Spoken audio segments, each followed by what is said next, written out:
Hi, welcome back, or just welcome to the channel. This is alk guidance, and yesterday I did a reading and it was about closing out cycles of betrayal, leaving people in the past, and the video cut off because it never happened to me before.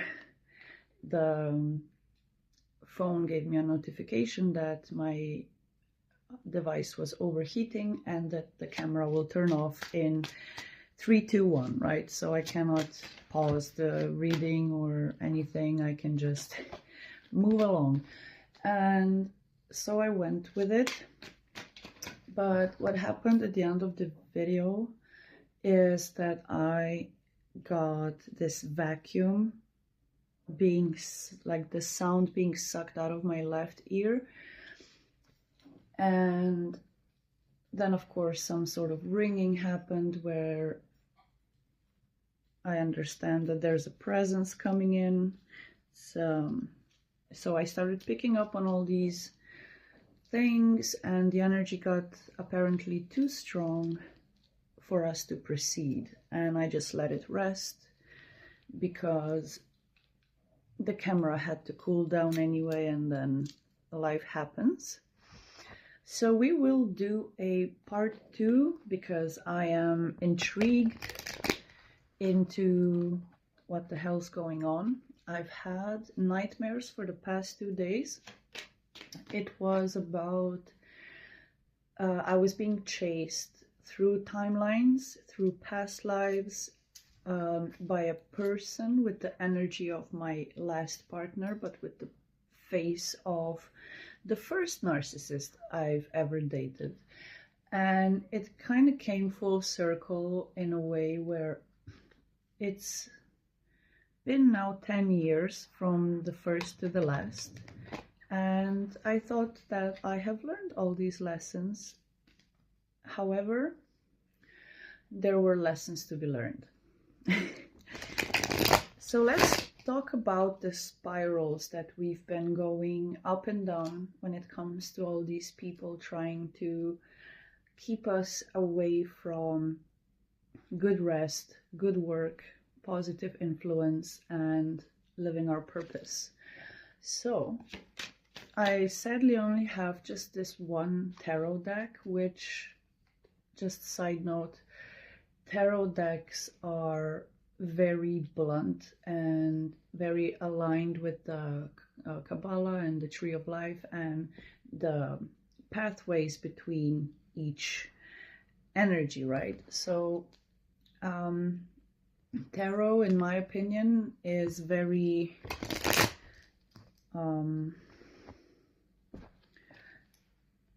it's very blunt, it's very honest, and probably perfect to develop this story. So we will just roll with the punches because we are in traveling. We are somewhere near the seaside.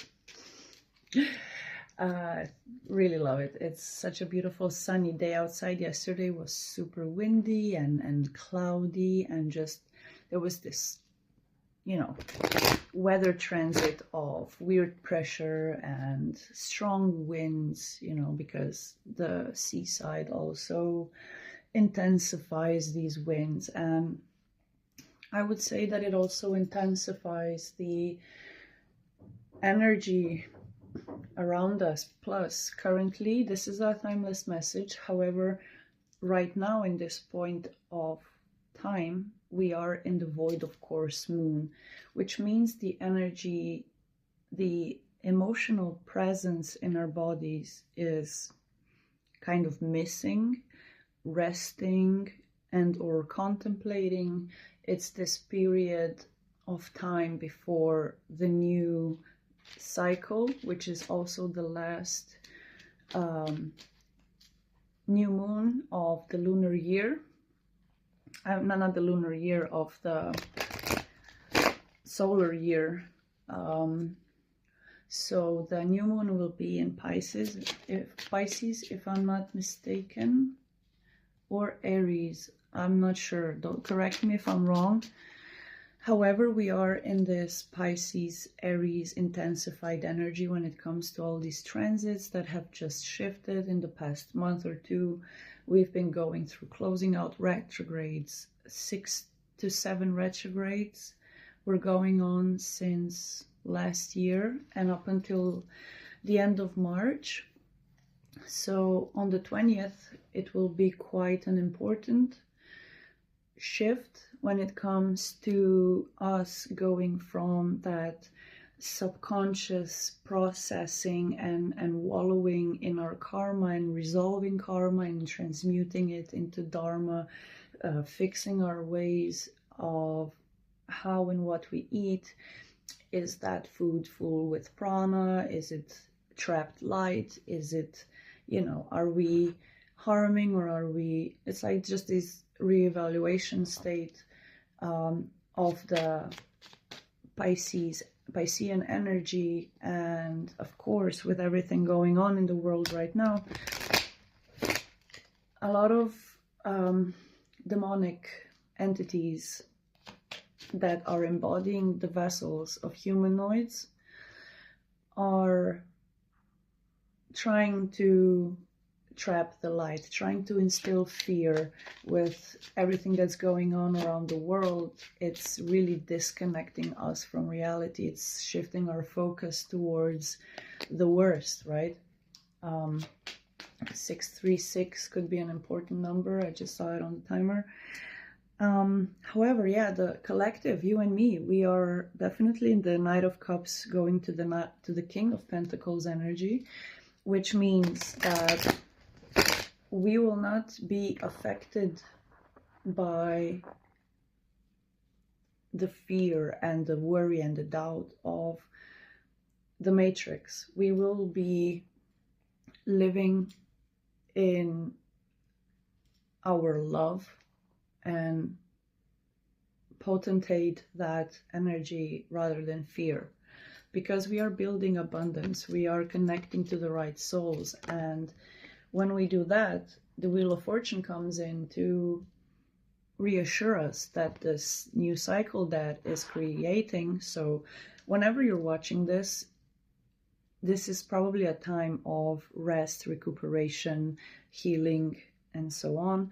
However, on the other side, once the wheel starts turning again, it will turn into the positive sense, because you have been doing positive things. You have been focusing on yourself and your, stability. You've been focusing on fixing your ego as well, I'm hearing. You've been focusing on growing within in a way where it shows on the outside without you even speaking about it. It has this sense of presence, right? So your presence says more than your words ever could.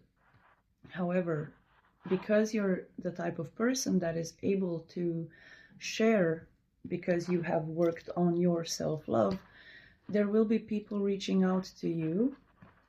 If you are a more feminine energy presenting, there will be people reaching out to you, extending their energy and their love towards you.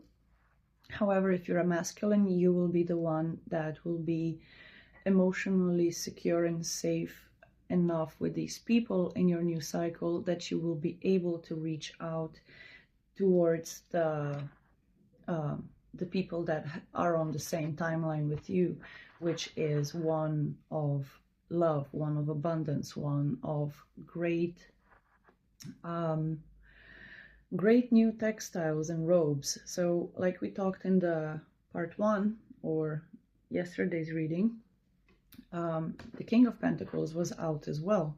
So this person on this card is just underneath, just with one leg, and that's his left leg, so his feminine side is very armored. So if you're a masculine, more in your masculine energy, or this cycle, this last cycle has pushed you more into this masculine energy, doesn't matter your gender, your feminine side has been quite guarded from receiving, right? So it's been hard to receive because you were mirroring certain people, and once you realize that you don't want to mirror people's energy anymore, you started protecting your your grace, your femininity, your ability to take in love and, you know, make it grow inside of your vessel. So, collective, this new cycle, oh my God, what you're leaving behind is Two of Swords, Nine of Swords, Three of Swords, and the Tower. So, collective, you have been resting really nice. I'm seeing this tower in the back like all the time, which reminds me of the Tower card. But your towers are multifaceted. It's not just one tower. It's not just your ego, right? You're not just doing this, leaving people in the past because of your intuition, because you want to be a more positive person throughout, throughout your whole vessel and your frequency field. Because you're such a multi-dimensional person, you are able to build many towers. And one tower is the healthy ego. The second tower is where your self-confidence is living and sleeping and eating. And the tower behind that is, you know, you get the picture. You have, my God, can you stop flying over our heads for once in our ever? I hate war. Anyway, guys and gals, you have let people fall apart in front of you while you just stood there and observed how these people are able to create these situations. And the masculine side of all of us has been quite triggered into like pushing us into this self-preservation mode and preserving what is sacred to us.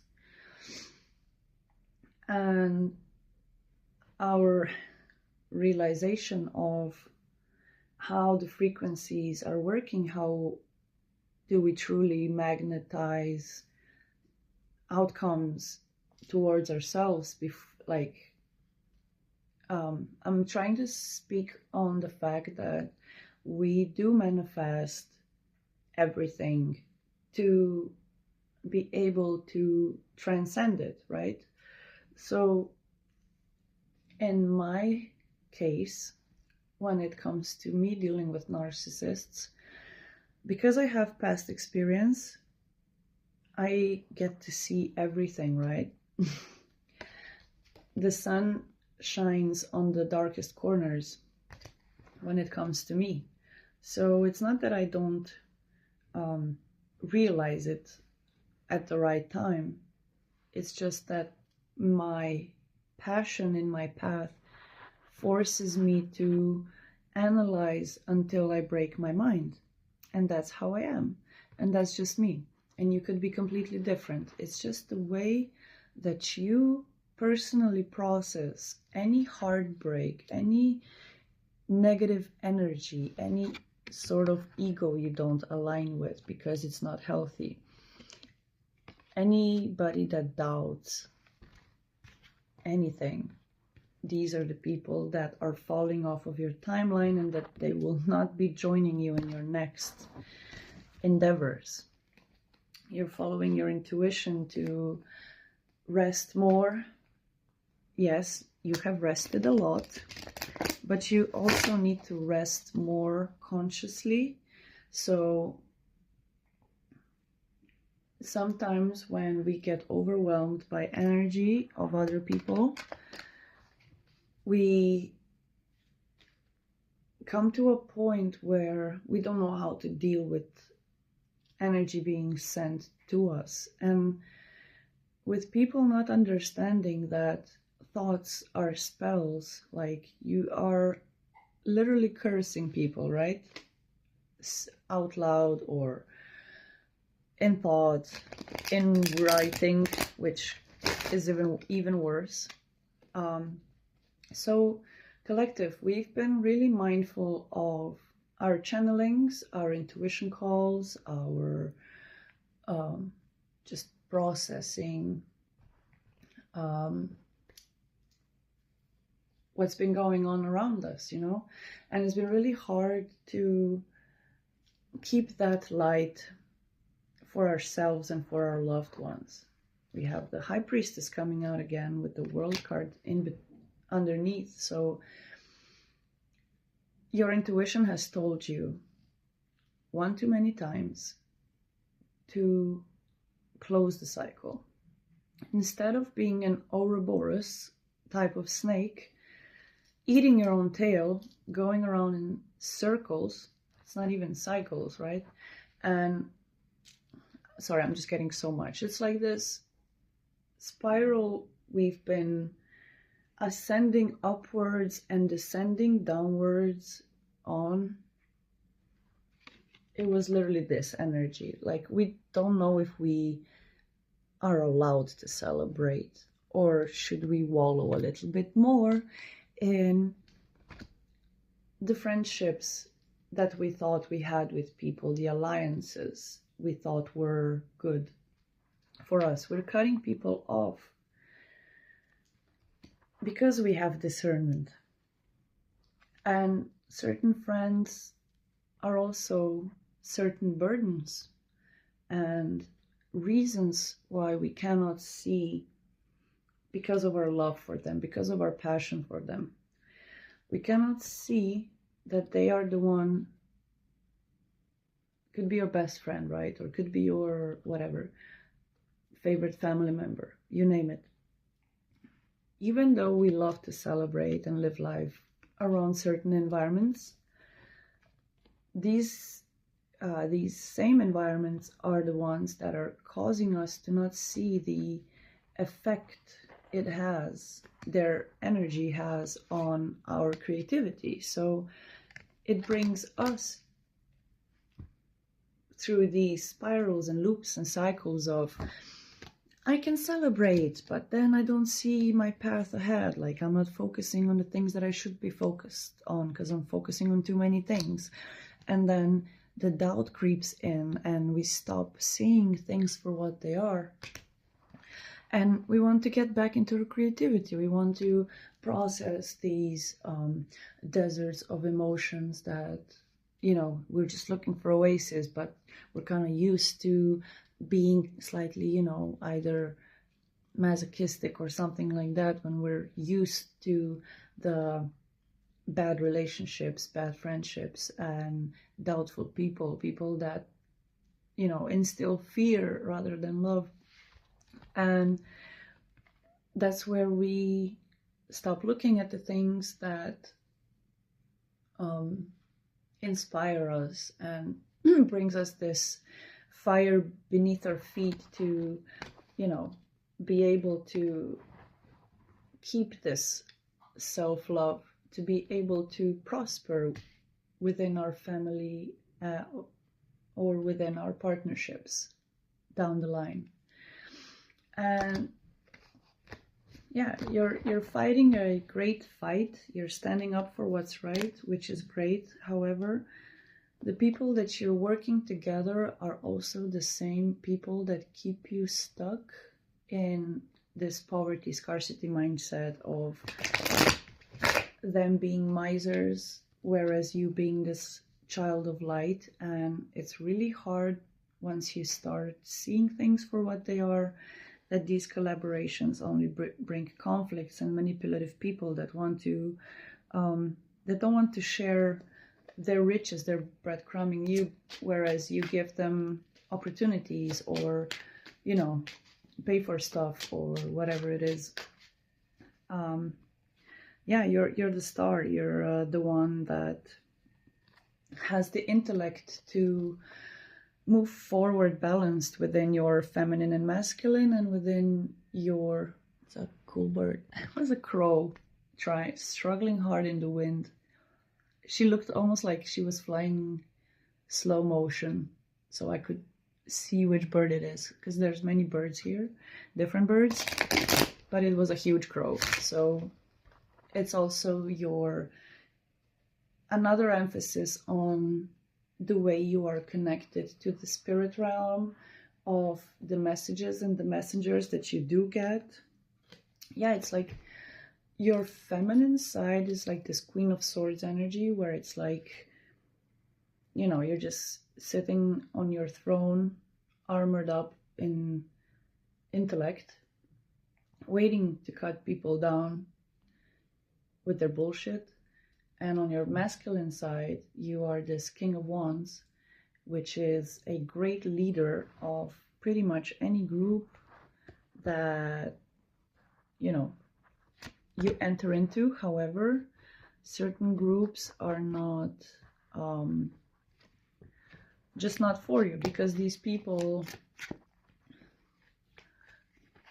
are just there attached to your energy to keep you on the lower vibrational planes, where it's hard for you to express your emotions, because people will make you feel like it's a childlike or a childish way of expressing yourself. And when you get this rush of wanting to verbally fight somebody, that's where you create the most heartbreak in your vessel of love and light. We have Seven of Cups, the Three of Cups with the Three of Wands, and the Eight of Pentacles, Hierophant. So your path, you're committed to building yourself up. You're putting in a lot of hard work into your long-term vision. You have a vision, you have a point in life, and your thoughts are creating opportunities and connections, because the Seven and the Three of Cups is actually the Ten of Cups. So you will be able to choose who your friends are. You'll be able to choose your new friends, and you'll be able to oh my god, the camera is also too hot right now, fuck me.